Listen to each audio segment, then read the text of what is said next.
واذكر أخا عاد إذ أنذر قومه بالأحقاف وقد خلت النذر من بين يديه ومن خلفه ألا تعبدوا إلا الله إني أخاف عليكم عذاب يوم عظيم.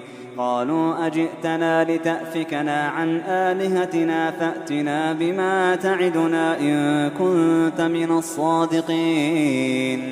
قال إنما العلم عند الله وأبلغكم ما أرسلت به ولكني أراكم قوما تجهلون.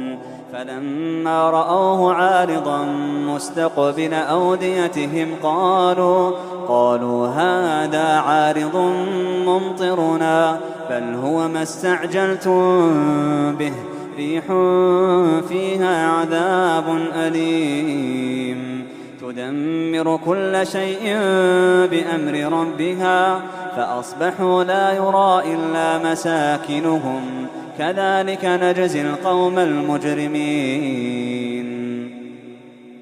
ولقد مكناهم في ماء مكناكم فيه وجعلنا لهم سمعا وأبصارا وأفئدة فما أغنى عنهم سمعهم ولا أبصارهم ولا أفئدتهم من شيء إذ كانوا يجحدون بآيات الله وحاق بهم ما كانوا به يستهزئون. ولقد أهلكنا ما حولكم من القرى وصرفنا الآيات لعلهم يرجعون. فلولا نصرهم الذين اتخذوا من دون الله قربانا آلهة بل ضلوا عنهم وذلك إفكهم وما كانوا يفترون.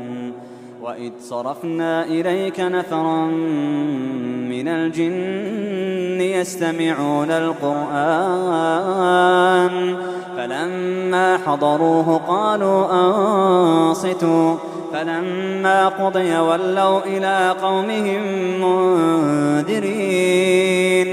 قالوا يا قومنا إنا سمعنا كتابا أنزل من بعد موسى مصدقا لما بين يديه